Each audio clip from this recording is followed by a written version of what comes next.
एक्कल and Steiner. First लैरिंजोलॉजिस्ट थे जिन्होंने CO2 laser use करके एक्सटेंसिव सर्जरीज कर दी, ग्लोटिक और सुप्राग्लोटिक, किसमें क्लिनिकल T2 T3 तक। उस टाइम तक इवोल्व ही हो रहा था, कब किया देखो 90s में कर दिया इन्होंने। तो फर्स्ट ये इन्होंने शुरू किया एक्कल एंड स्टीनर CO2 लेजर के बेस पे। कॉन्सेप्ट क्या है, तो उस टाइम मेरे को लगा कि सर्जरी का सेम ही रहता होगा, पर इसमें थोड़ा अलग है मामला। इसमें क्योंकि अंडर विजन है तो ये जितना डिजीज है उतना ही लेके 2-3 mm का मार्जिन लेके बहुत कम निकालते हैं, क्योंकि इनका कहना है कि अगर लोकल रेकरेंस वैसे तो नहीं होता है, एडिक्वेट है, ये भी होता भी है तो वो इफेक्ट नहीं कर रहा है ओवरऑल सर्वाइवल और उनको लेजर के बाद, ऐसा इनका बोलना है। तो लेजर में क्या करते हैं अपन, लेजर यूज करते हैं CO2 लेजर, मोस्टली आजकल यूज करते हैं कोएक्सियल। तो इसमें resection is based on the tumour location and invasion. Surgeons remove the abnormal tissue with margins and preserves normal structure to ensure adequate function। ठीक है, जैसे ओपन में तो अपन पूरा ही निकाल देते थे, फिक्स रहता था कि ये निकाल देंगे, तो उसमें डिफेक्ट बड़ा बन रहा था। पर इसमें ऐसा नहीं, इसमें अंडर विजन निकालते हैं, एडेक्वेट मार्जिन लेके निकाल लेते हैं, मैक्सिमम प्रिजर्व कर लेते हैं। तो इसके लिए फिर यूरोपियन लैरिंजोलॉजिकल सोसाइटी है ELS, इन्होंने क्लासिफिकेशन दिया, मोस्टली ग्लोटिस से रिलेटेड है, कोडेक्टमीज का। ठीक है, इसका 6 टाइप होते हैं कोडेक्टमी के, तो ये 6 टाइप ये हैं। सबसे पहला है सब एपिथेलियल, इसमें सिर्फ म्यूकोजा और इसका पार्ट निकालेंगे। ठीक है, उसके बाद आता है टाइप सेकंड, सब लिगामेंटल कोडेक्टमी। तो इसमें लिगामेंट जो अपन पढ़ते थे, वो डायग्राम देखा था अपन ने, लिगामेंट का भी कुछ पार्ट निकालते हैं इसमें, सब लिगामेंटल। तीसरा आता है फिर ट्रांसमस्कुलर, ये वोकेलिस मसल तक चले जाते हैं। तो ये जो इसका कोरोनल सेक्शन में ये दिखा रहे हैं, मसल का इतना पार्ट निकाल दिया। और ये फॉल्स वोकल कॉर्ड है ऊपर वाला, ये ट्रू है, ये वेंट्रिकल है। ठीक है, तो ये मसल का कुछ पार्ट भी निकाल रहे हैं, और ये एक्सेस के लिए इन्होंने फॉल्स वोकल कॉर्ड पे कट दिया है, एक्सेस के लिए, क्योंकि बीच में आएगा ना, ऊपर से आएंगे लेजर करेंगे, इधर से आएंगे तो ये बीच में आएगा, तो इसको निकाल दिया थोड़ा एक्सेस के लिए। और फिर मसल का भी पार्ट लेते हैं, चंक लेते हैं। तो 3 टाइप हो गए, सब एपिथेलियल, सब लिगामेंटल एंड ट्रांसमस्कुलर थ्रू द मसल। फिर चौथा आता है कंप्लीट कोडेक्टमी, जैसे इसमें डायग्राम में देख रहे हैं अपन, पूरा कॉर्ड निकाल दिया, छोड़ा क्या, सिर्फ एरेटिनोइड, पूरा कॉर्ड निकाल दिया एक तरफ का। ठीक है, डायग्राम में भी दिख रहा है, ये पूरा ट्रू वोकल कॉर्ड निकाल दिया। ठीक है, और ये फॉल्स वोकल कॉर्ड का पार्ट क्यों निकाला, एक्सेस के लिए, क्योंकि ऊपर से आएंगे तो लेजर में बीच में आएगा ये, तो एक्सेस के लिए इसको भी हटा दिया, इधर से फिर पूरा निकाल दिया। कंप्लीट कोडेक्टमी। सो कंप्लीट कोडेक्टमी टाइप 4, ये याद रखना है अपने को, इसके बेस पे ऊपर नीचे ऐड कर देंगे अपन। Complete cordectomy is type 4। उसके बाद 5 आता है एक्सटेंडेड कोडेक्टमी। एक्सटेंडेड से इनका क्या मतलब है, तो एक्सटेंडेड में ये वोकल कॉर्ड के साथ साथ ये निकालेंगे, कॉन्ट्रालेटरल वोकल फोल्ड निकालेंगे, तो आ जाएगा 5A। अगर एरेटिनोइड निकालेंगे सेम साइड तो 5B। अगर वेंट्रिकल निकालेंगे तो C हो जाएगा, और सब ग्लोटिस निकालेंगे तो D हो जाएगा। ठीक है, उसी सीक्वेंस में, सब ग्लोटिस सबसे नीचे होता है ना, सब ग्लोटिस सबसे लास्ट में है, VD। ठीक है, उसके बाद में वेंट्रिकल है C, उससे ऊपर एरेटिनोइड है, और सबसे ऊपर है फॉल्स वोकल कॉर्ड। ठीक है, ये हो गया। और छठा है फिर एंटीरियर कमीसर। एंटीरियर कमीसर का थोड़ा डिफिकल्ट रहता है एक्सेस लेना, तो ये लेजर में दिक्कत आती है थोड़ी, एंटीरियर कमीसर कोडेक्टमी। और इसमें एक्सटेंट का भी फर्क पड़ता है। ऐसे हॉरिजॉन्टल अगर डिजीज होगा तो थोड़ा इजी रहेगा, वर्टिकल एक्सटेंट रहेगा तो फिर दिक्कत आती है, क्योंकि वो सब ग्लोटिस में भी हो सकता है, आगे साइनस वगैरह में भी हो सकता है, स्पेसेज में जा सकता है, तो वो वर्टिकल इज मोर चैलेंजिंग। ठीक है, तो ये ELS ने कोडेक्टमी के टाइप बताए 6। ठीक है, तो इसको याद रख सकते हैं आराम से अपन। पहले सिर्फ म्यूकोजा हटा रहे हैं, फिर लिगामेंट भी हटा रहे हैं, उसके बाद मसल भी हटा रहे हैं, मसल हटाने के बाद पूरा ही हटा दे रहे हैं, कंप्लीट इज टाइप 4। और 5 में एक्सटेंडेड है, फिर कुछ पार्ट हटाएंगे, वोकल फोल्ड, एरिटेनॉइड, उसके बाद वेंट्रिकल, देन सबग्लोटिस। और 6 अलग है। 6 इज एंटीरियर, क्योंकि ये डिफिकल्ट है तो ये लास्ट में ऐड किया होगा इन्होंने, एंटीरियर कमीसर कोडेक्टमी। ये हो गया, पर ये सबग्लोटिस का ही है अभी तक जो अपन ने देखा। ठीक है, तो ये इनका क्लासिफिकेशन है। ये अपन ने जो पढ़ा वही सब लिखा हुआ है, वो लिख देंगे टेक्स्ट में। देन इंडिकेशंस एंड लिमिटेशंस, तो mainly indicated for early stage vocal fold cancers. ठीक है, कहाँ तक? T2 तक। Current limitations of TLM resection of glottis region were summarised by Peretti et al. क्या क्या है? And included tumour with reduced vocal fold moving due to the, वो तो अपन ओपन में भी पढ़ते थे, क्रिको एरेटिनॉइड जॉइंट अगर इन्वॉल्व हो गया तो फिर पॉसिबल नहीं है। तो ये बात ये भी कह रहे हैं कि अगर क्रिको एरेटिनॉइड जॉइंट इन्वॉल्व हो गया, इन्फिल्ट्रेट हो गया, तो फिर मतलब नहीं है, फिजिबल नहीं है। और जो स्यूडो फिक्सेशन अपन पढ़ते थे वो कॉन्ट्राइंडिकेशन नहीं है यहाँ पे।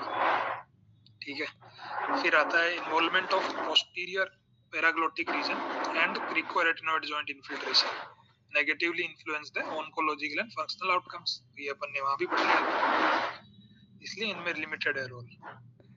Cricoid cartilage resection is contraindication for TLM according to the risk of laryngeal stenosis and tracheotomy। तो वहां भी contraindication था cricoid, बस सको ने टाइप 3 में ले लिया था कि पार्ट हम निकाल देंगे, cricoid ये तो इतना निकालेंगे तो कार्टिलेज दे देंगे या ऊपर ऊपर का निकाल लेंगे, तो वो है, कंप्लीट नहीं निकालना है।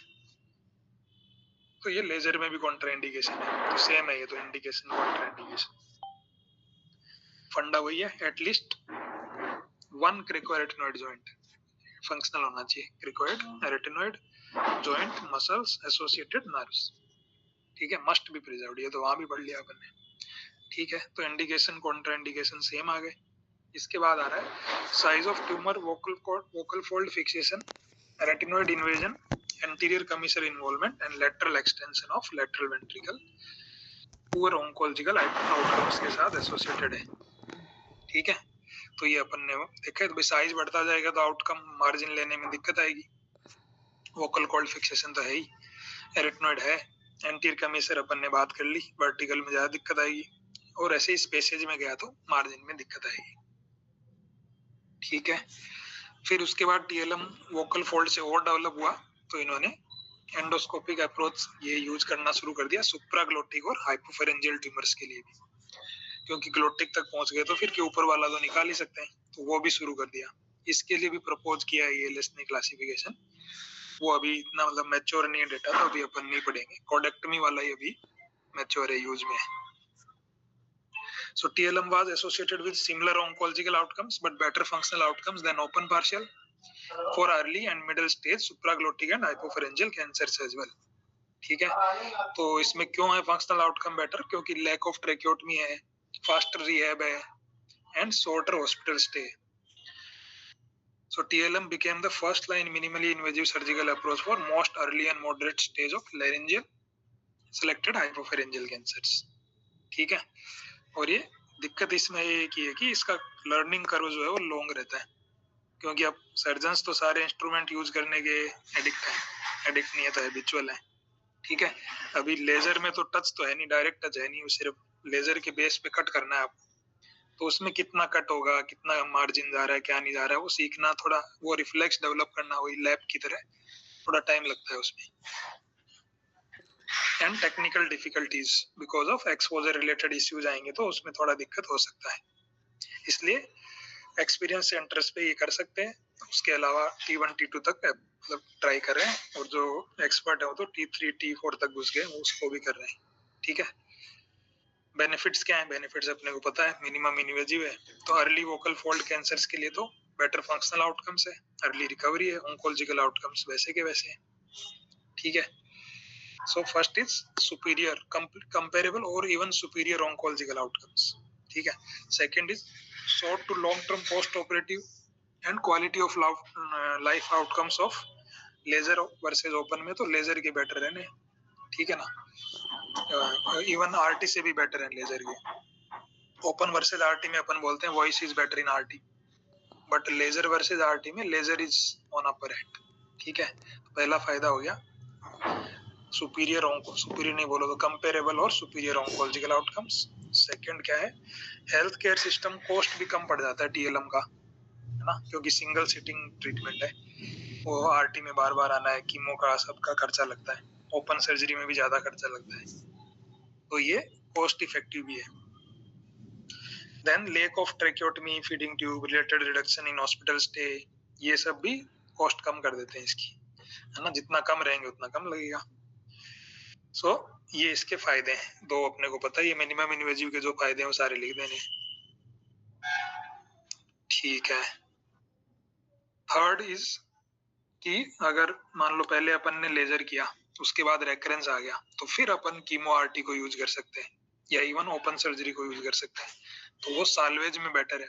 इसका उल्टा अगर अपन देखें, कीमो आरटी पहले दे दें, साल्वेज में लेजर यूज करें, तो लेजर इंडिकेटेड नहीं है उधर, क्योंकि डेप्थ का आइडिया नहीं लगता, सारा टिश्यू फाइब्रोज हो जाता है, तो जो लेजर से कट करते हैं उनको आइडिया नहीं लगता कितना काटना क्या है, वो फिजिबल नहीं है। इसका वाइस वर्सा फिजिबल है। सो साल्वेज के ऑप्शन भी बच जाते हैं लेजर पहले यूज करने से।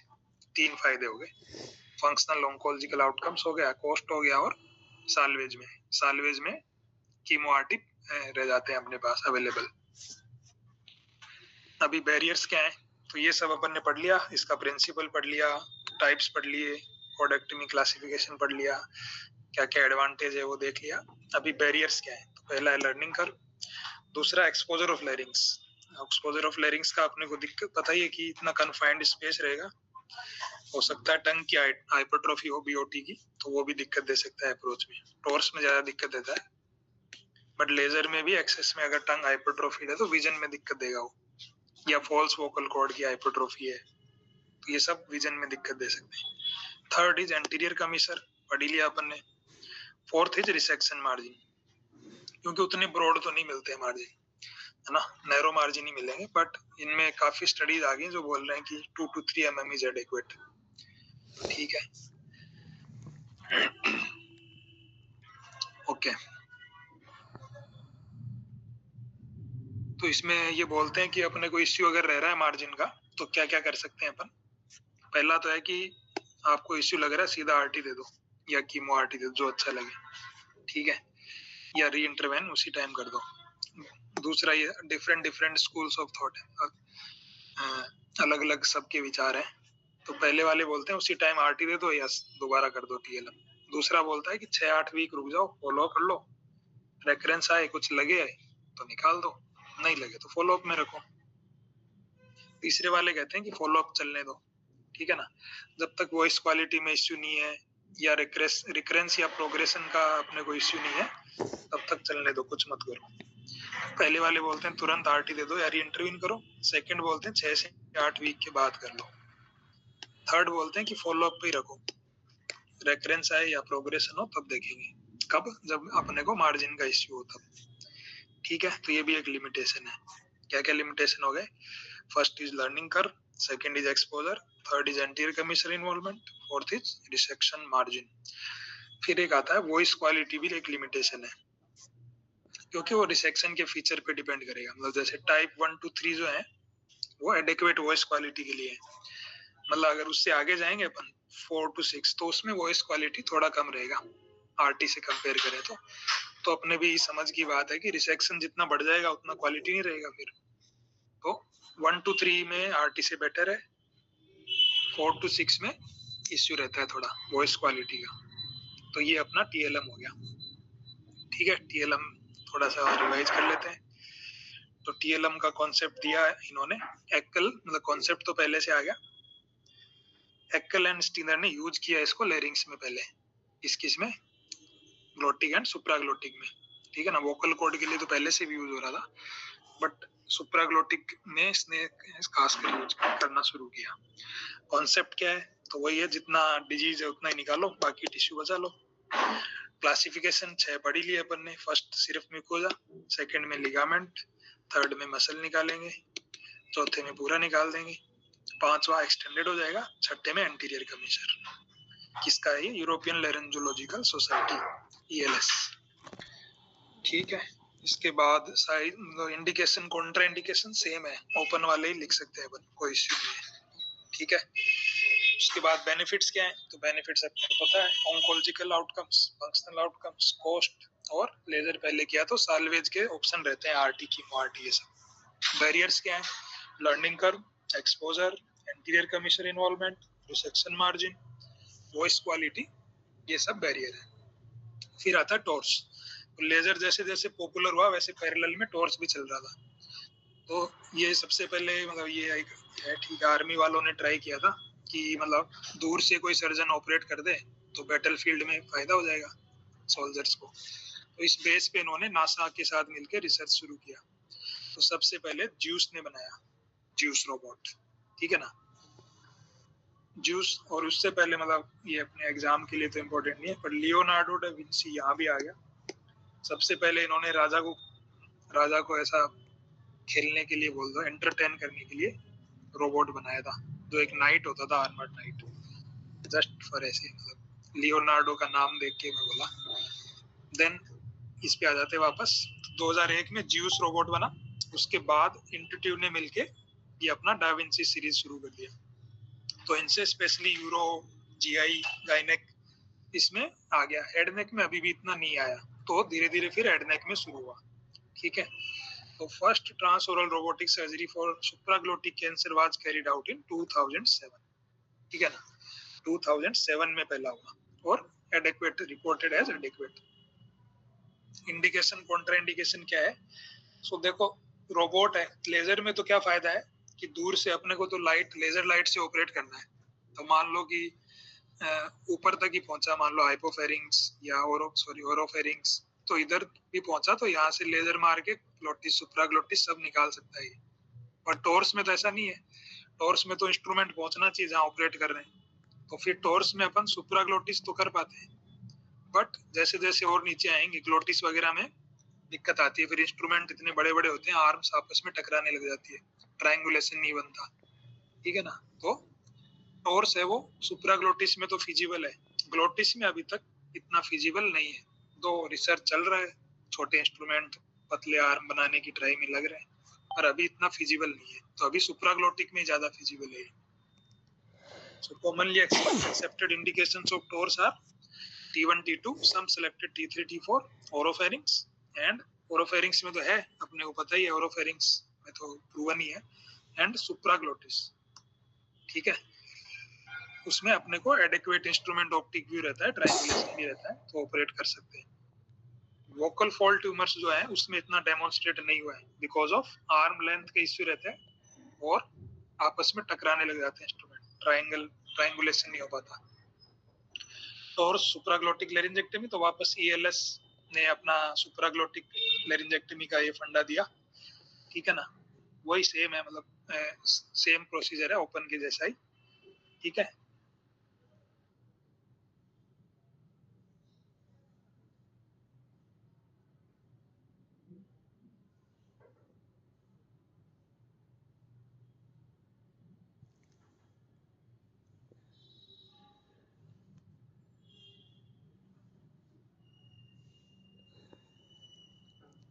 और टोटल लेरिंजेक्टमी, तो कोडेक्ट में अपन ने पहले भी डिस्कस किया कि ग्लोटिस में जाने में दिक्कत है अभी, तो अभी इतना वेल नोन नहीं है, मतलब अंडर रिसर्च ही है।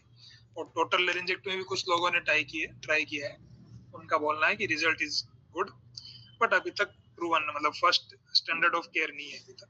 तो ये रिसर्च का ही टॉपिक है। कंक्लूजन हो गया अपना कि future development of new robotic systems with smaller arms instruments will be undoubtedly associated with new indications in head neck surgery with better oncological, surgical and functional outcomes. बस इतना ही है। Thank you.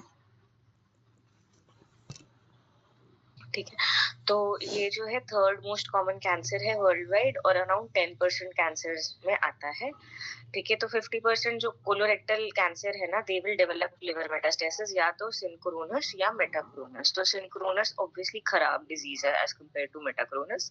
Synchronous कम लोगों में होता है, 15 से 25% लोगों में, मेटाक्रोनस 75 to 85% लोगों में। डेफिनेशन क्या है कि सिंक्रोनस क्या है कि सिंक्रोनस वो है जो डायग्नोसिस के साथ, जो आपने कोलन का डायग्नोसिस या रेक्टम का डायग्नोसिस किया उसके साथ साथ पता चल जाए तो वो सिंक्रोनस है। मेटाक्रोनस क्या है कि विद इन डायग्नोसिस और विद इन सर्जरी के 12 महीने के अंदर अंदर अगर आ जाए तो अर्ली मेटाक्रोनस, 12 महीने के बाद है तो लेट मेटाक्रोनस। तो with diagnosis of the primary is synchronous, after diagnosis of the primary or after surgery of the primary within 12 months is early metachronous, after 12 months is late metachronous. How do you investigate? तो हम ultrasound use करते हैं। Ultrasound के बहुत सारे काम है, ये प्री ऑपरेटिव भी चाहिए होता है, इंट्रा-ऑप भी चाहिए होते हैं। तो प्री ऑप जो है लिमिटेड रोल है क्योंकि सेंसिटिविटी कम है। तो इसके 3 वेरिएशंस है। एक है कॉन्ट्रास्ट एनहांस्ड अल्ट्रासाउंड, ठीक है, ये डायनामिक असेसमेंट ऑफ लिवर वास्कुलैरिटी करता है। इसका सेंसिटिविटी थोड़ा ज्यादा है नॉर्मल अल्ट्रासाउंड से, 80 to 90%। फिर इंट्रा-ऑप भी हमको चाहिए होता है लिवर मेटास्टेटेक्टमी करने के लिए, ठीक है ना, for mapping of major hepatic vessels. तो ऐसा है कि इंट्रा-ऑप अल्ट्रासाउंड से you can identify new lesions up to 16% and alter clinical management and up to 9%।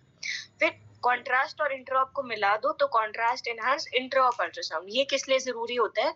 Disappearing liver lesions के लिए। जैसे किसी को आपने नियोजुवेंट थेरेपी दी, ज्यादा ही दे दी, 6 साइकिल दे दिए, पहले वाले लिवर लीजन गायब हो गए, आपने वो भी नहीं डाला था, मार्कर भी नहीं डाला था, तो आप contrast enhance intra-op ultrasound use कर सकते हो। ये था अल्ट्रासाउंड। अब है सीटी। सीटी में हमें किस फेज में देखने होते हैं कोलोरेक्टल लिवर मेटास्टेसिस? ठीक है, ये हम देखते हैं ये टिपिकली हाइपोवास्कुलर होते हैं और ये पोर्टल वीनस फेज में दिखते हैं, ठीक है। सो पोर्टल वीनस फेज में दिखते हैं, that is 60 to 70 seconds after administration of contrast agents, and ये टिपिकली हाइपोवास्कुलर होते हैं, ठीक है। लेकिन जो 10 mm से कम है वो बहुत मुश्किल होता है उनको कैरेक्टराइज करना, और अगर आपने फैटी लिवर है या पोस्ट कीमोथेरेपी दिया है तो और मुश्किल होता है। फिर एमआरआई। तो अभी तक हमने पढ़ा अल्ट्रासाउंड, फिर हमने पढ़ा सीटी, अब हम पढ़ेंगे एमआरआई। हमने कहा था कि सीटी जो है वो 10 mm से कम वाले ट्यूमर्स मुश्किल से पकड़ता है, तो एमआरआई उसके लिए अच्छा है।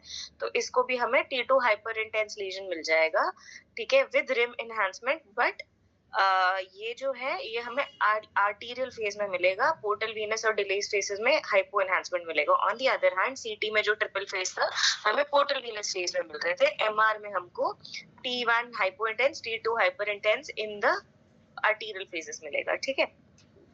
तो इसके 2 और वेरिएशंस है। डिफ्यूजन वेटेड एमआरआई, उसमें भी बेटर दिख सकता है, और एक हेपेटोसाइट स्पेसिफिक कॉन्ट्रास्ट एजेंट्स होते हैं, ठीक है, उनसे बेटर दिख सकता है। ये क्या होते हैं हेपेटोसाइट स्पेसिफिक एजेंट्स? एक तो डिफ्यूजन वेटेड एमआरआई से क्या होता है, सेंसिटिविटी बेटर हो जाती है।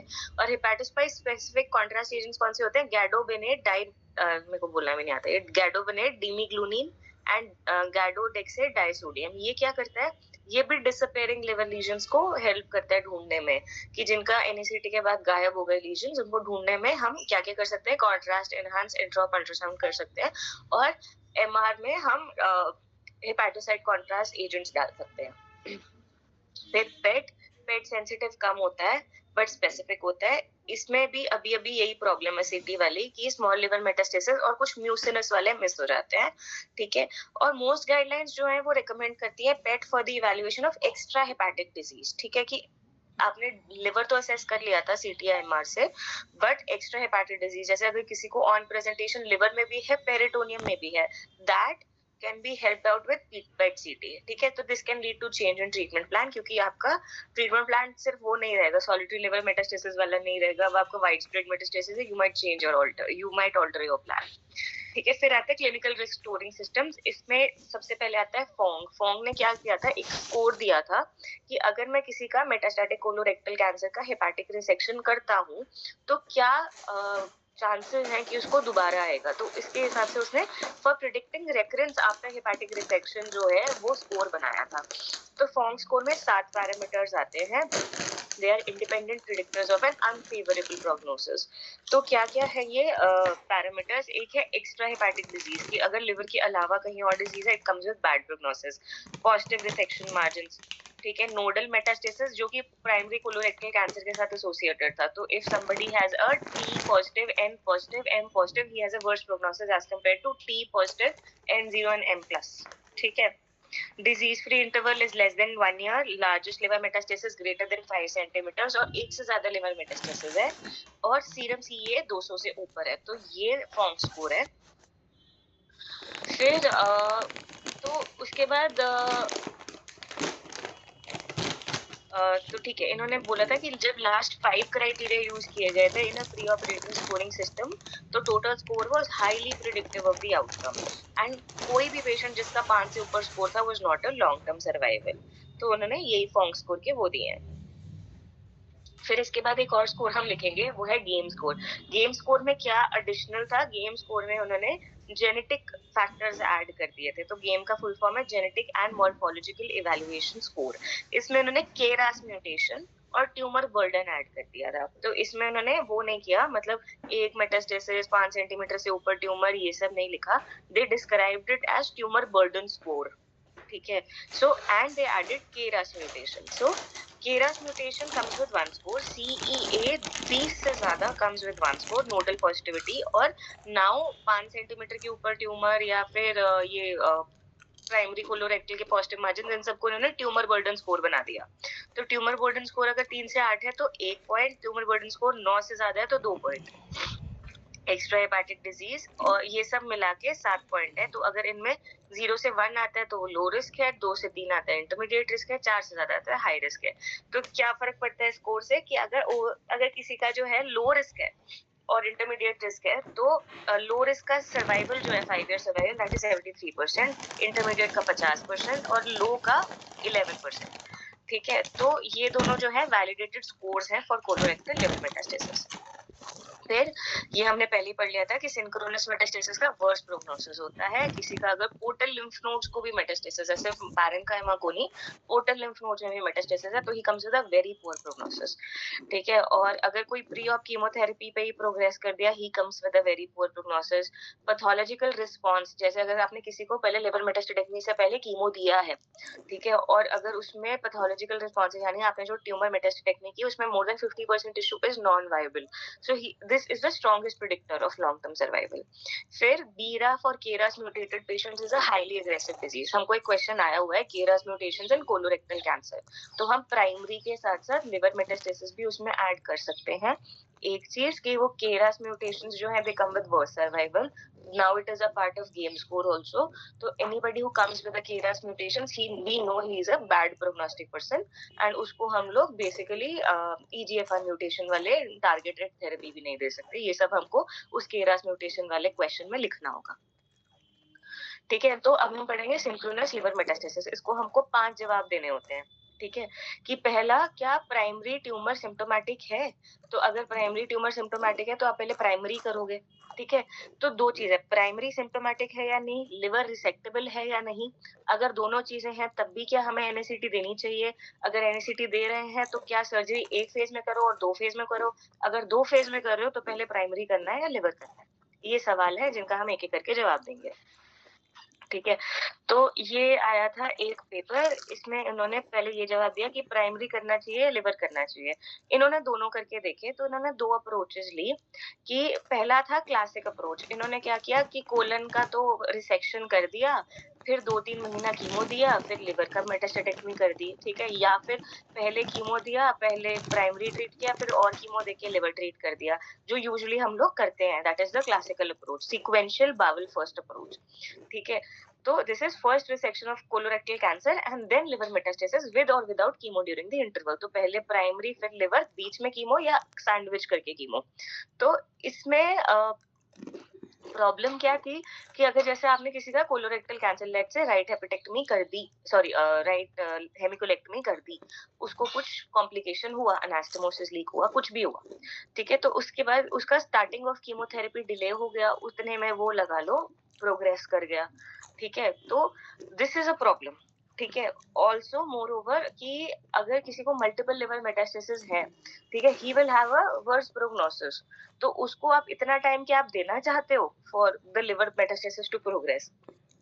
तो इसके कुछ एडवांटेजेस थे कि अगर आप 2 पार्ट्स में करते हो तो रिस्क अक्यूमुलेट नहीं होते, हर मतलब टोटल क्यूमुलेटिव सर्जिकल टाइम कम हो जाता है, कॉम्प्लेक्स सर्जरी नहीं होती, आपको ट्यूमर बिहेवियर पता चल जाता है कि अगर प्राइमरी निकालने के बाद लिवर रिस्पॉन्ड किया कीमो को तो अच्छा डिजीज है। अब ओकल्ट लिवर मेटास्टेसिस भी ट्रीट हो जाएंगे और R0 का चांसेस बढ़ जाएंगे, इवैल्यूएशन बढ़ जाएगा कीमो के बाद का, ठीक है, ये सब उसके एडवांटेजेस थे। डिसएडवांटेजेस वही थे कि 2 ऑपरेशन है, साइकोलॉजिकल इफेक्ट, पेशेंट को लगता है भाई इतने टाइम से मैं हॉस्पिटल में ही पड़ा हुआ हूँ, अनरिसेक्टेबल हो सकता है लिवर मेटास्टेसिस, हो सकता है वो कीमो को रिस्पॉन्ड ना करे, और ऑब्वियसली हाई कॉस्ट। तो ये है classical approach, sequential bowel first approach. फिर उन्होंने इसको उल्टा करने की कोशिश की कि लिवर फर्स्ट कर लेते हैं। अगर दिस इज वेल आपका प्राइमरी जो है एसिम्प्टोमेटिक होना चाहिए एट ऑल कोर्सेस, ठीक है। तो इसमें जब हम 3 सवाल पढ़ते थे तो वी आर कंसिडरिंग कि पहला प्राइमरी सिम्प्टोमेटिक नहीं है, लिवर मेटास्टेसिस रिसेक्टेबल है, तब हम ये वाला मुद्दा उठा रहे हैं, ठीक है। तो इसमें उन्होंने क्या बोला कि लिवर रिसेक्टेबल अगर है और कोलन एसिम्प्टोमेटिक है तो हम एक काम करते हैं, पहले लिवर निकाल देते हैं, ठीक है। तो इन्होंने क्या किया, पहले कीमो दिया, उसके बाद मतलब कीमो प्लस टारगेटेड या कीमो ओनली दिया, फिर उसके बाद पहले लिवर ट्रीट किया, फिर प्राइमरी ट्रीट किया, तो इसको बोल दिया रिवर्स अप्रोच। रैशनल क्या दिया कि लीजन जो मारता है मरीज को वो लिवर है, ठीक है। और दूसरा उन्होंने दिया कि अगर आप पहले कोलन ट्रीट कर दोगे बाद में लिवर ट्रीट करोगे, हो सकता है लिवर वाला अनरिसेप्टेबल हो जाए, ठीक है। तो मतलब अगर आपका सेकंड सर्जरी में या कीमो मिलने में टाइम लग गया तो आपका लिवर अनरिसेक्टेबल बन जाएगा, ये उनका रैशनल था। तो उसके एडवांटेजेस थे कि आपने कीमो ट्रीटमेंट लिवर पहले कर दिया और प्राइमरी तो वही था, अनरिसेक्टेबल था, तो आपने आराम से उसको किया, उससे प्रोग्रेशन नहीं हुआ लिवर मेटास्टेसिस का, ठीक है। और एक चीज उन्होंने देखी कि अगर रेक्टम है तो आपको उस दौरान जो है, जैसे आपने लिवर ट्रीट किया, बीच में जब आप कीमो दे रहे थे तो आपको रेडिएशन देने का भी टाइम मिल गया, जैसे आपका जब रेक्टम है तो उस रेक्टम को आपको टाइम मिल गया कीमो देने के लिए, ठीक है। तो ये था रिवर्स अप्रोच, ठीक है। फिर था साइमल्टेनियस कि भैया दोनों साथ में कर दो। ये आप कब कर सकते हो, जब प्राइमरी बहुत छोटा, मतलब प्राइमरी एसिम्प्टोमेटिक है, रिसेक्टेबल है और लिवर वाला बहुत ही छोटा है, ठीक है, कोई दिक्कत नहीं दे रहा है आपको, सिंगल मेटास्टेसिस है, 1-2 मेटास्टेसिस है जो पहली बार में वो हो जाएंगे। ये ना उन्होंने देखा कि हम आगे पढ़ेंगे कि 3 चीजें हैं कि अगर तो छोटा-छोटा ट्यूमर है, एक ही लोब में ट्यूमर है, सिंगल ट्यूमर है लिवर में, तो ठीक है, तो आप साइमल्टेनियस कर सकते हो। बट अगर बाइलोबार मेटास्टेसिस है तो फिर ये दिक्कत करता है, then your survival goes bad, ठीक है। सो ये इसके कुछ एडवांटेजेस ये थे कि ऑब्वियसली लोअर कॉस्ट है, शॉर्टर स्टे है और लेस मॉर्बिड है, कीमो जल्दी शुरू हो जाती है, ये सब। बट डिसएडवांटेजेस क्या थे, when you do colon and liver together, your chances of bowel anastomosis leaking is more, your chances of sepsis and infection is more, ठीक है। ये हमने भी देखा था हमारे यहाँ पे, जब भी हम लोग सिंक्रोनस करते थे पेशेंट बहुत गंदा इन्फेक्ट मारता था, ठीक है। फिर कंसेंसस गाइडलाइंस ये आती हैं कि तो टाटा मतलब अभी मैं गई थी वहाँ पे सर्चकॉन में, तो वो लोग पहले लिवर फर्स्ट कर रहे हैं। हाँ वही, अगर आपके जब तक आपका ये नहीं है, बाइलोबार नहीं है, तब तक आप हो सकता है कि वो कर दो। तब मतलब उनकी स्टडीज ये बोलती हैं कि अगर जैसे एक ही मेटास्टेसिस है, सिंगल यूनिलोबार है, तब आप तीनों में से कुछ भी करो चलता है, बट जब भी बाइलोबार आ जाए तो लिवर फर्स्ट ही करना है। सिंगल यूनिलोबार एंड सरफेस, क्या कह रहे हो? सिंगल यूनिलोबार एंड सरफेस या peripheral, like not deep, not deep, हाँ जी। हाँ, the chances of inoperability of liver is more than primary. Primary colon, any far it gets extended to, it will usually be resectable. That's why they feel liver should be done first. Then, colon can be done. Even however infiltrative it is to the adjacent organ, it can be removed. ठीक है। फिर consensus guidelines उन लोगों ने ये दी कि अगर colon primary tumour है तो अगर आपका पेशेंट हाई रिस्क है, ठीक है, बाय द फॉन्ग स्कोर, अगर आपका पेशेंट हाई रिस्क है और कॉम्प्लेक्स सर्जरी है, ठीक है,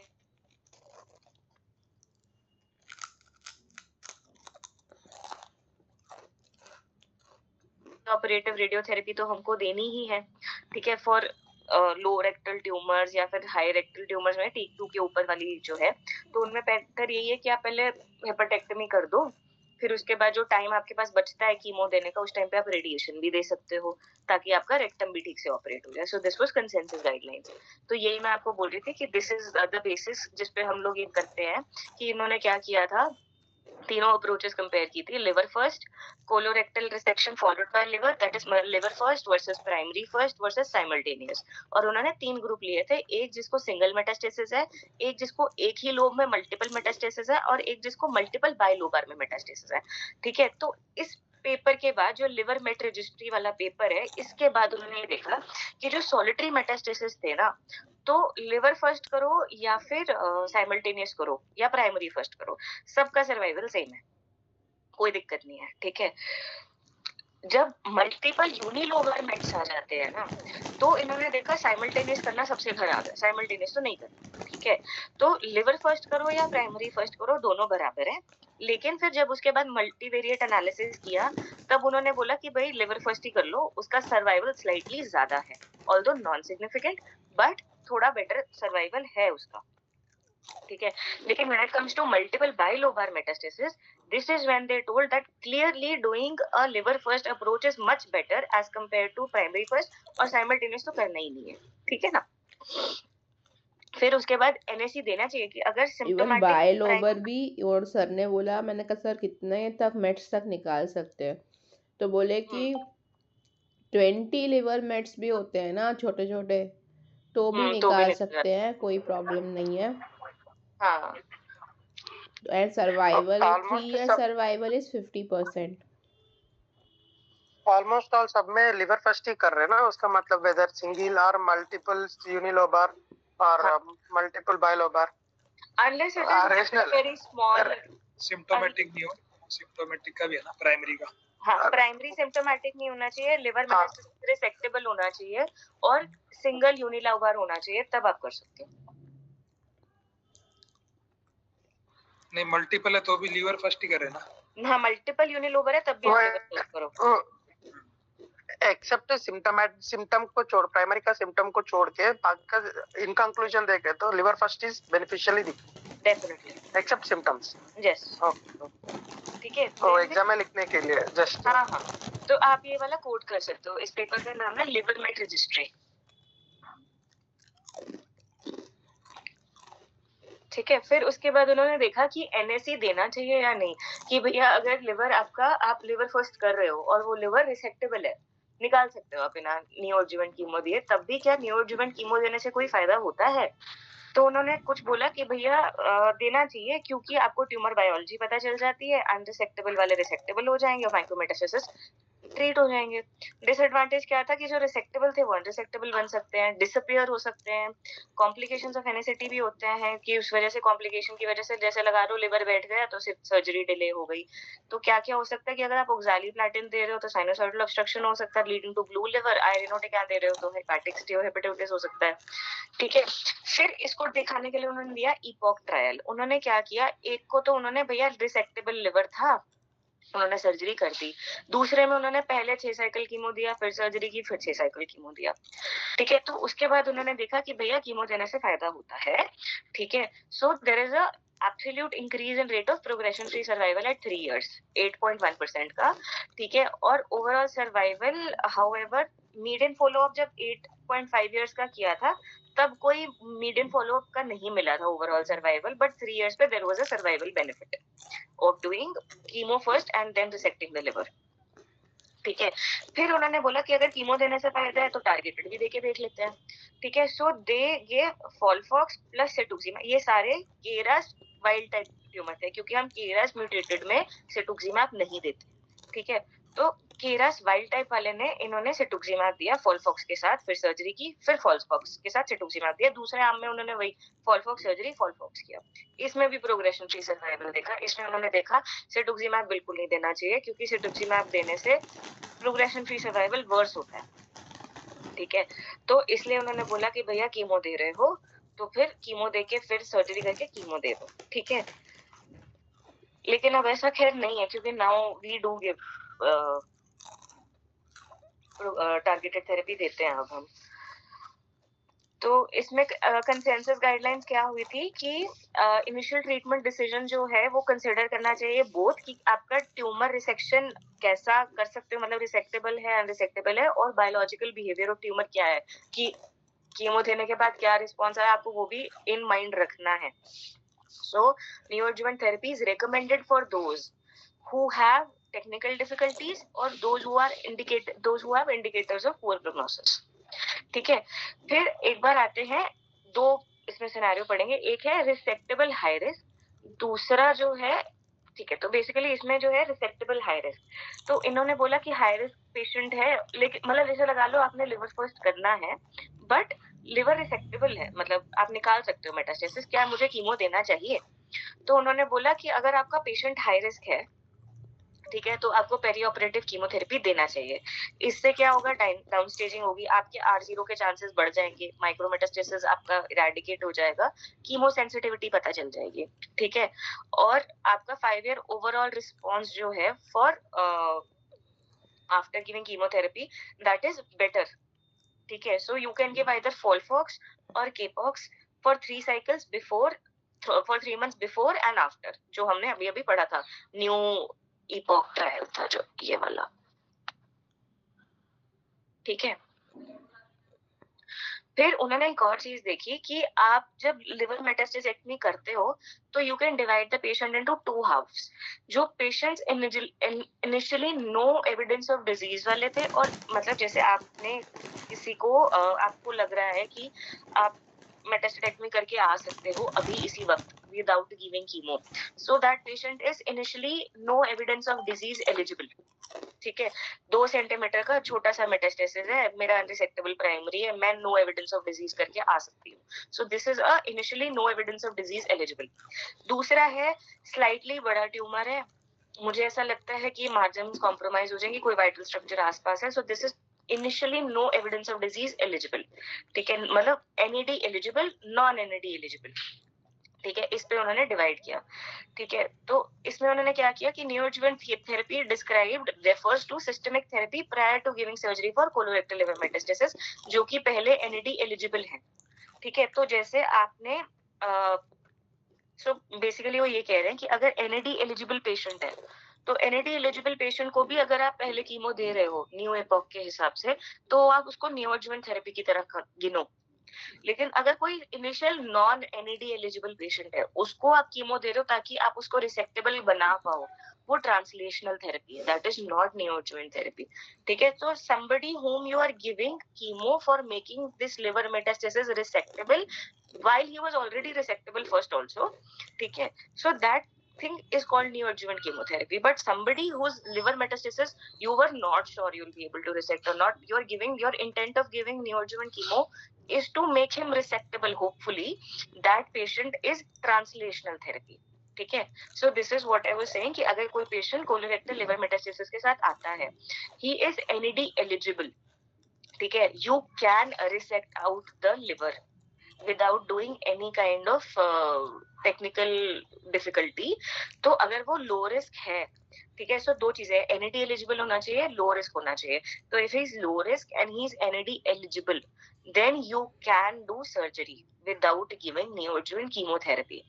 But if he is NAD eligible but high risk, you have to give NACT to make that patient, you know, to counter his high risk behavior. तो ये high risk is from Fong at all ना? Fong score, हाँ जी, that is from Fong score, ठीक है। On the other hand what is non NED eligible, इसको जो आप थेरेपी दे रहे हो to make him resectable, that is not called neoadjuvant chemotherapy, that is translational therapy. So somebody who was initially non NAD eligible, you gave him translational therapy, you did an MDT assessment again. Now if he becomes NAD eligible, you can do surgery. If even now he is not NAD eligible, you will continue giving translational therapy till he becomes NAD eligible, ठीक है। Translational में कोई अलग है क्या regiment? नहीं same है, बस कीमो का नाम अलग है। वो अगर किसी को आप रिसेप्टेबल ट्यूमर है और आप उसको वैसे ही कीमो दे रहे हो कि वो हाई रिस्क है, इसलिए आप उसको कीमो दे रहे हो, तो वो इसको neoadjuvant कीमोथेरेपी बोलते हैं। लेकिन जो पहले रिसेप्टेबल ही नहीं था और आपको ऐसा लग रहा है कि कीमो देने से शायद रिसेप्टेबल बन जाएगा, उसको आप neoadjuvant नहीं, उसको आप ट्रांसलेशनल बोलोगे, देंगे वही, ठीक है। सो पॉइंट्स टू नोटिस, कीमोथेरेपी देनी चाहिए unless surgery of primary and liver metastasis is considered easy. Total 6 month of chemotherapy recommended होती है, प्री ऑप 2 या पोस्ट ऑप 2, और पोस्ट ऑप जो है वो डिफरेंट हो सकती है, या अलग हो सकती है डिपेंडिंग ऑन कितनी इंटेंस आपको देनी है, ठीक है। फिर दो चीजें, प्राइमरी सिम्टोमेटिक है, लिवर रीजन रिसेक्टेबल है, ये अभी तक जो हमने पढ़ा वो ये था कि भैया प्राइमरी रिसेक्टेबल है, लिवर रीजन मतलब प्राइमरी एसिम्प्टोमेटिक है, लिवर रीजन भी रिसेक्टेबल है, ठीक है। अब आते हैं दूसरी चीज, अगर प्राइमरी सिम्टोमेटिक हो गया तो, और अगर प्राइमरी सिम्टोमेटिक नहीं है, लिवर रिसेक्टेबल ना हुआ तो क्या करना है, ठीक है। तो ये 4 सिनेरियोज हैं कि प्राइमरी एसिम्प्टोमेटिक है, लिवर रिसेक्टेबल है, वो तो हमने पढ़ लिया सारा, ठीक है। अब क्या आता है, asymptomatic primary unresectable liver metastasis, symptomatic primary resectable liver metastasis, symptomatic primary unresectable liver metastasis, ठीक है। तो जब भी प्राइमरी सिम्प्टोमेटिक है तो वो तो हमको पता है, हमको प्राइमरी पहले ऑपरेट करना, लिवर का दिखी जाएगी, ठीक है। Asymptomatic primary unresectable liver metastasis हम लोग कुछ और थेरेपीज करते हैं, ठीक है, वो हम आगे पढ़ेंगे। ताकि हम बेसिकली क्या करना चाहते हैं, अनरिसेक्टेबल लिवर मेटास्टेसिस को आप रिसेक्टेबल बनाने के लिए कुछ और थेरेपीज करते हो, जैसे कि एल्प या फिर एफएलआर बढ़ाने के लिए कुछ मेजर्स यूज करते हो, ठीक है। तो एसिम्प्टोमेटिक प्राइमरी लिवर मेटास्टेसिस तो हमने पढ़ लिया कि कीमो देनी है पहले, ठीक है, और radiotherapy middle rectal lower middle rectal tumours है तो उतने टाइम में आप रेडियोथेरेपी दे दो। रिसेक्शन ऑफ प्राइमरी और मेटास्टेसिस इजी है तो 1 स्टेज सर्जरी कर सकते हो, लेकिन बेटर है कि अगर मल्टीपल है या बाइलोबार है तो 2 स्टेज करो। तो 2 stage with liver first approach is done in what, rectal primary, multiple complex colonic resections, major hepatectomy लग रही है तो, और हाई रिस्क पेशेंट्स। ये हमने अभी पढ़ा पूरा का पूरा कि लिवर फर्स्ट 2 स्टेज कब करना है, ठीक है।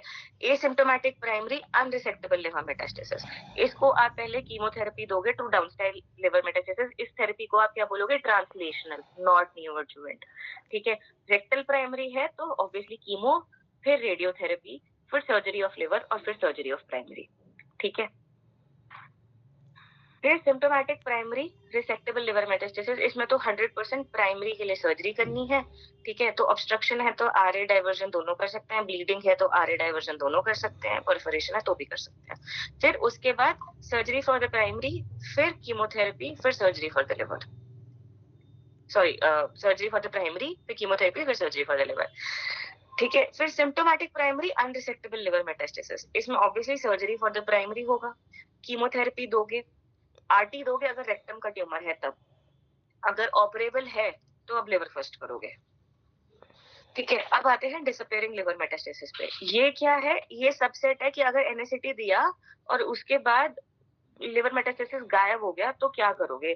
तो पहली बात, क्या वो सच में क्योर हुआ है या पैट-सीआर आने का चांस है, तो ऐसा नहीं है, क्योंकि अगर आप इनको ढूंढा के मुशक्कत करके अगर ढूंढते हो कि भैया इंट्राऑप अल्ट्रासाउंड ले लिया, वो हमने वो वाले भी कर लिए, MRI specific liver specific agents भी ले लिए, तब हमें पता चलता है कि अगर इतनी मुशक्कत करने के बाद आप ढूंढा के मेटास्टेसिस निकालते हो तो सिर्फ 4% पेशेंट्स में एक्चुअली पीसीआर आया होता है, बाकियों में नहीं आया होता पीसीआर, ठीक है। तो you can find macroscopic residual disease in up to 80% of specimens that you take out, ठीक है। So how do you reduce the chances of disappearing liver metastasis, over treatment नहीं करना, ठीक है। एवरी 3 साइकिल्स के बाद इमेजिंग कर करके देखनी है। सो सर्जरी फॉर लिवर में क्या करना चाहिए, पहला तो एफएलआर मेंटेन होना चाहिए, दूसरा इनफ्लो आउटफ्लो और ड्रेनेज तीनों मेंटेन होने चाहिए, ठीक है। तो माइनर हेपेटेक्टमी क्या होती है, 3 सेगमेंट तक निकालो तो, मेजर हेपेटेक्टमी क्या होती है, 4 से ज्यादा सेगमेंट्स निकालो तो, ठीक है। तो उन्होंने बोला कि हमें ये तो पता है कि एचसीसी में एनाटॉमिकल करना चाहिए, एचसीसी में एनाटॉमिकल रिसेक्शन करने का ओवरऑल सर्वाइवल बेनिफिट है, इसमें नहीं है, ठीक है। नॉन एनाटॉमिकल रिसेक्शन भी आप करके आ सकते हो, पहला ऐसे कहते थे कि 1 सेंटीमीटर मार्जिन होना चाहिए, बट इवन नाउ दे से 1 mm cancer free margin is enough, additional margin लेने की जरूरत नहीं है, ठीक है। So now this is resectable colorectal liver metastasis for somebody who is unfit, ठीक है। आप मतलब रिसेक्टेबल है बट आप रिसेक्ट कर नहीं सकते हो क्योंकि परफॉर्मेंस स्टेटस खराब है, कोमॉर्बिडिटी है, या फिर आपने प्राइमरी ऑपरेट किया था, पेशेंट कहता मैं नहीं आ रहा दोबारा, ठीक है। तो आप क्या कर सकते हो उसके ऑप्शंस देने के लिए। सो ये बहुत सारे ऑप्शंस हैं, पर इसमें जो सर्वाइवल बेनिफिट है वो किसका है, रेडियो फ्रीक्वेंसी एब्लेशन का। So RFA has a survival benefit. Local control benefit is seen in microwave ablation and stereotactic body radiotherapy. So microwave and SBRT has a local control benefit. RFA has a overall survival benefit. ठीक है। So इसमें भी there are limitations that जैसे RAS mutation है, वो तो खराब tumour है, उसको आप कोशिश करो ना ही लो ऐसे लीजन्स, ऐसे थेरेपीज के लिए 3 सेंटीमीटर से छोटा बड़ा ट्यूमर है तो वो आप आरएफए नहीं कर सकते हो। 5 से ज्यादा नोड्यूल है तो भी नहीं कर सकते हो। 3 ज्यादा प्रॉक्सिमिटी है वेसल्स की तो आप आरएफए नहीं कर सकते हो। तो आपको दूसरी चीजें लेनी पड़ेंगी जैसे कि माइक्रोवेव एब्लेशन, ये सब। ठीक है, तो इसमें भी उन्होंने देखा कि लोकल कंट्रोल रेट सबसे ज्यादा माइक्रोवेव एब्लेशन की है, फॉलोड बाय आरएफए एंड एसबीआरटी। ठीक है, 2 ईयर सर्वाइवल बेनिफिट इज 70%। अब आता है इसमें potentially resectable liver metastasis. Potentially resectable क्या होता है? 3 सिनेरियो होते हैं कि R0 कर सकते हो, लेकिन R0 करने के बाद FLR नहीं बचेगा। ठीक है, दूसरा R0 कर ही नहीं सकते क्योंकि ट्यूमर बहुत ज्यादा है। ठीक है, लेकिन FLR एडिक्वेट बचेगा, लेकिन जैसे लगा लो इतना ज्यादा ट्यूमर बर्डन है कि जैसे लगा लो आपकी 2 वेन बंधेगी, दूसरी साइड की बिलियरी ट्री बढ़ेगा, ऐसा कि FLR एडिक्वेट है बट इतना बड़ा ट्यूमर है कि आप R0 करके नहीं आ सकते। दूसरा, R0 भी पॉसिबल नहीं है, FLR भी नहीं है, तो क्या करना है? ठीक है, तो R0 फीजिबल है बट FLR नहीं है, तो क्या करना है? FLR बढ़ाओगे। FLR कैसे बढ़ाओगे? पोर्टल वेन एम्बोलाइजेशन करके। कैसे करोगे? जिस साइड का ट्यूमर निकालना है उस साइड की पोर्टल वेन एम्बोलाइज कर दो। 3 से 5 हफ्ते रुको। 3 से 5 हफ्ते के बाद ऑपोजिट साइड की हाइपरट्रोफी हुई होगी। ठीक है, उसके बाद उस साइड का लिवर निकाल के आ जाओ। लेकिन इसमें भी देखोगे कि 15 से 20% लोगों में जो है आप नहीं कर पाते हो सर्जरी, क्योंकि एक्स्ट्रा हेपाटिक डिजीज प्रोग्रेस हो चुका होता है या लिवर ही प्रोग्रेस कर चुका होता है। दूसरा, R0 भी फीजिबल नहीं है, FLR भी एडिक्वेट नहीं है। अब क्या कर सकते हैं? इसको कहते हैं 2 स्टेज हेपेटेक्टमी। इसमें क्या करते हैं? पोर्टल वेन एक साइड, जैसे दोनों साइड का वो है, दोनों साइड डिजीज है, FLR नहीं बचेगा। तो जो साइड आपको पता है कि आपको निकालना है, जो लोब आपको 100% निकालना है, उस साइड को तो आप कर दो पोर्टल वेन एम्बोलाइज। जब आप पोर्टल वेन एम्बोलाइज कर दोगे तो 4 से 8 हफ्ते जब रुकोगे तो उसके बाद क्या होगा? उसके बाद ऑपोजिट साइड तो हाइपरट्रोफी हो चुकी होगी, बट आपको इस साइड के भी मेटास्टेसिस निकालने हैं। तो इस साइड को एम्बोलाइज कर रखा है, दूसरे साइड हाइपरट्रोफी हो रही है, तो दूसरी साइड जहाँ हाइपरट्रोफी हुई हुई है उसके मेटास्टेसिस निकाल दो उतने में। ठीक है, फिर उतने में मेटास्टेसिस निकालोगे तो इन द मीनवाइल क्या होगा? इस साइड का भी हाइपरट्रोफी हो चुका होगा। ठीक है, up to more than 30% of total liver. दूसरे स्टेज में जाके आप जो जिस साइड का आपने एम्बोलाइजेशन किया था वो हेपेटेक्टमी करके आ जाओ। ठीक है, so first you do portal vein embolization, then you take out the metastasis of the opposite side, then you do hepatectomy. ठीक है, सो इसमें ओवरऑल सर्वाइवल उन्होंने देखा 45% था, 3 year overall survival for 2 stage as compare to 1 stage जिसमें 30% था। दूसरा क्या कर सकते हो? आप एल्प्स कर सकते हो। एल्प्स में क्या है? आपने करना है जो आपने करना है, जो आपको एक साइड का तो आप पोर्टल वेन लाइगेट करके आ रहे हो, दूसरे साइड के ट्यूमर जो है रिसेक्ट कर रहे हो। ठीक है, लेकिन बीच में ना आप पैरेन्काइमा काट के आ जाओ। ठीक है, तो you ligate portal vein and you do a in situ split. ये करने से फायदा क्या हो रहा है? ये करने से फायदा ये हो रहा है कि जब आप total diversion of portal flow कर देते हो तो उसके बाद क्या होता है? ज्यादा इन्फ्लेमेटरी रिस्पॉन्स आता है और ज्यादा हाइपरट्रोफी होती है as compare to doing just this. ठीक है, so when you do an ALPPS you induce a higher rate of hypertrophy as compared to just doing a 2 stage kind of thing. ठीक है, सो इससे जो है ओवरऑल सर्वाइवल बेनिफिट और अच्छा है 50% तक। ठीक है, so they saw that whenever you do a 2 stage hepatectomy versus a 1 stage hepatectomy, you avoid a major morbidity, you also induce better hepatic, you also avoid getting post operative hepatic insufficiency, you also improve 5 year survival as compared to doing 1 stage hepatectomy. ठीक है, फिर उसके बाद अगर आपको पता है आपने कभी नहीं करना, अनरिसेक्टेबल लिवर मेटास्टेसिस है, तो आप 2 ऑप्शन दे सकते हो। एक है conversion chemotherapy, liver directed therapies. Conversion chemotherapy क्या होता है कि आप उस उम्मीद में कीमो दे रहे हो कि हो सकता है कभी ना कभी तो ये रिसेक्ट होने का चांस बन जाए। तो इसमें आप बहुत सारी चीजें देखते हो कि उसका ट्यूमर म्यूटेशन स्टेटस कैसा है, पेशेंट फैक्टर क्या है। तो आप देते क्या हो? फॉल्फिऑक्स फॉल्फिरी देते हो, उसमें सेटुक्सिमैब पैनिटुटुमैब बढ़ाने का हेल्प करता है। बेव भी दे सकते हो, उस पे ये फर्क पड़ता है कि अगर आप रास वाइल्ड टाइप दे रहे हो तो आप रास वाइल्ड टाइप को सेटुक्सी और बेव, सो बेव का कोई ऐसा वो मोह माया नहीं होती, बेव आप किसी को भी दे सकते हो। तो रास वाइल्ड टाइप है तब आप सेटुक्सिमैब देते हो फॉल्फॉक्स के साथ। रास म्यूटेटेड है अब आप नहीं दे सकते सेटुक्सिमैब, अब आपको बेव देना है। ब्राफ म्यूटेटेड है तो आप बेव दोगे ही। So mostly the good candidates for EGFR mutation वाले is left-sided EGFR wild type वाले, तो उनको आप EGFR agents देते हो with chemo. RAS wild type अगर है लेकिन राइट साइड ट्यूमर है, उसको आप बेव दे के आते हो. ये उनके एविडेंस है आगे कीमो वाले सारे. फिर ये था अगर आपको कीमो देनी है तब. दूसरी चीज, लिवर डायरेक्टेड थेरेपीज क्या कर सकते हैं, वो लोकल ट्रीटमेंट या लोको रीजनल हो सकते हैं. लोकल में क्या करते हो आप, जला के आ सकते हो थर्मल डिवाइसेस से, जैसे कि radio frequency ablation, microwave. Non thermal devices में ब्राकी कर सकते हो, ईबीआरटी कर सकते हो. लोको रीजनल में क्या होता है, आपने हेपाटिक, क्योंकि metastasis are supplied by hepatic artery, तो आपने हेपाटिक आर्टरी में कुछ डाल दिया, एम्बुलाइज कर दिया, ब्लैंड एम्बुलाइजेशन कर दिया, टेस्ट डाल दिया, रेडियो एम्बुलाइजेशन कर दिया, ये सब. That is loco regional treatments. ठीक है, तो ये बहुत ज्यादा ज्ञान देने की जरूरत नहीं है. Loco regional treatment itself is a question, cover कर दो पूरा. अच्छा,